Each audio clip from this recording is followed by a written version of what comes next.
I hate niggers. I'm tired of niggers. I wish they would let me join the Ku Klux Klan. I do a drive-by from LA to Brooklyn. Niggers always want credit for some shit they're supposed to do. They'll brag about stuff a normal man just does. They'll say something like, yeah, well, I take care of my kids. You're supposed to, you dumb motherfucker. I ain't never been to jail. What do you want? A cookie? You're not supposed to go to jail, you low expectation having motherfucker. That is a quote from Chris Rock's eponymous Niggers vs. Black People routine that catapulted him into the comedy spotlight and made him a household name. This bit resonated with a stratum of Black Americans that were tired of feeling that despite their education and class status, they were still attached to the ubiquitous underclass trope of violent, drug-addicted people that languished in the inner cities. Rock, for many, was a voice of clarity amongst the rubble of what some good Black people considered racist images portrayed on the nightly news, music, television, and cinema. In the 1990s, the music that would go on to define Black culture, rap, would come under serious scrutiny. It would be hip hop's embrace of underclass tropes that put it at odds with the niggas versus Black people discussion, as it was the real niggas that embodied the authentic Black experience. Hip hop's golden era would add diverse voices to the cacophony of hood anthems that were skyrocketing up the charts. De La Soul, A Tribe Called Quest, the Hieroglyphics Crew, and many more were good Black people, so they wouldn't suffer the same ire as the gangster rappers that Rock went on to lambast in his comedy routine. Chris Rock's frustrated tirade was performed almost 30 years ago, and yet here we are, still suffering from the fatigue of ignorance. The original use of the term Black fatigue was first seen around 2020. It had to do with the daily task of facing white people's microaggressions in the workplace.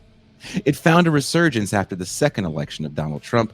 Black liberals felt tired of their white peers foregoing the logical candidate for president, Kamala Harris, and voting for Trump.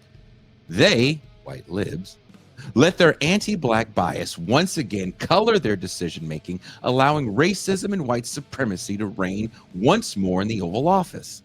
After the second election of Trump, Black liberals would not be part of the resistance. Oh, no.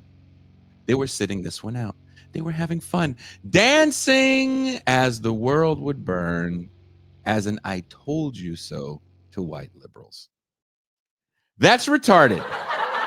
What the hell does that even mean? Like the world around you doesn't exist just because you cross your arms and go, mm-hmm. Nigga, please.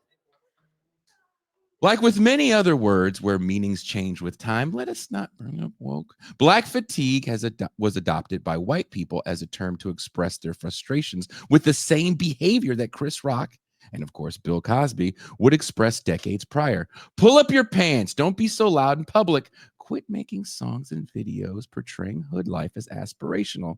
And stop with the ass eating. Gonna get pink eye. Black fatigue wouldn't simply be coded language for saying, I'm tired of niggas. Black fatigue would go beyond the Black versus white paradigm, and soon Black people would interject their frustrations with the demonstrations of buffoonery that is shared online ad nauseum. This shared outrage would hit a tipping point when a white woman was caught on camera openly calling a 5-year-old autistic Black child the N-word. The public shaming that usually follows hit a bulwark of support, and the white woman went on to raise over $500,000 after hurling the slur. She claimed that she had Black fatigue, tired of Black people acting like, well, niggers.